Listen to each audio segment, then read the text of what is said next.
Hi there, it is Zoe from Zeal and Zen with the fourth and final video clip that's going to touch base in with what's called the core four in fascial stretch therapy. The core four for the lower body, the key muscle groups that are generally quite tight in North American society.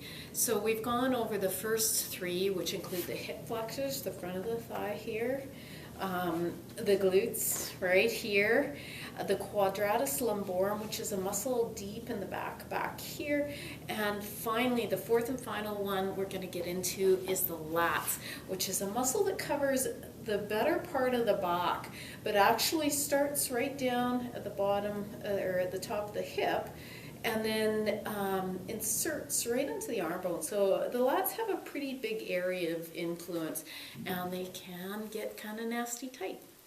So I'm going to give you a handful of variations to go through. So pick the one that's most appropriate for you. As with all my clips, I ask that you pay attention to yellow lights so you're not moving in a way that's creating tension instead of creating ease and fluidity.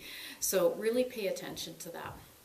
So I'm going to start with the most gentle variation, and because I don't have an overhead shot here, it's going to be a little bit hard to see what I'm doing. But basically you're putting yourself into a crescent moon type shape while you're totally supported on your mat.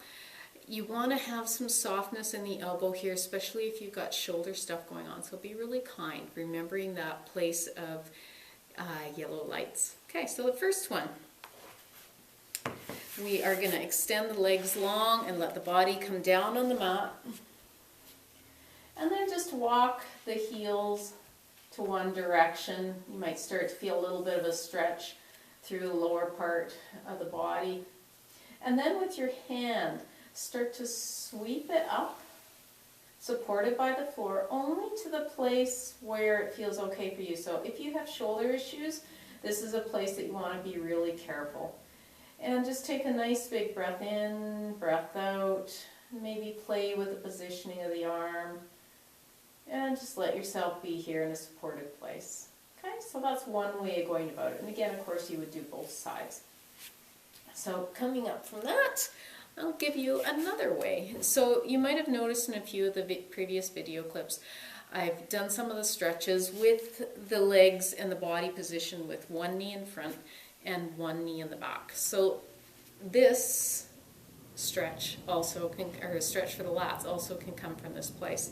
So one knee in the front, one knee at the back, coming down on one arm, and then again watching the place that the shoulder feels good, just opening up here, and maybe palm to the ceiling, creating a bit of length through this space here, and maybe playing with the positioning of the back arm.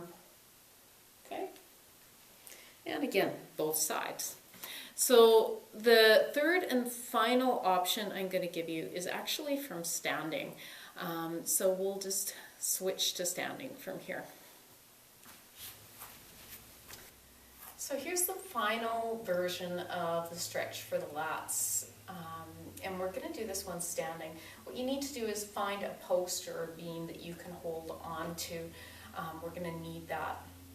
And this is a great stretch. It's actually one of my favorites because you can truly explore 3 dimensions with this by moving your body around.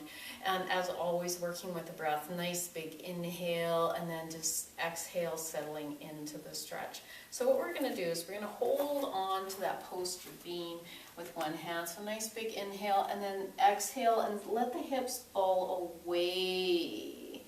And then maybe move the arm and change the angle of the hips and inhale and exhale and let things move away. Feel that maybe in a slightly different way. So just continue your exploration of a handful of different ways and maybe feeling how that differs in various locations. Do both sides. Pick the variation that works best for you.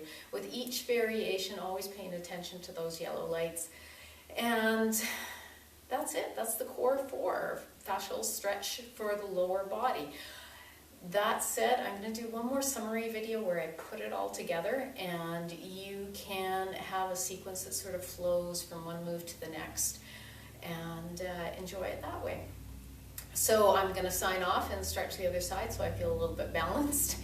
And I look forward to seeing you next time. So take care. Thanks for sharing your practice. Namaste. Bye-bye.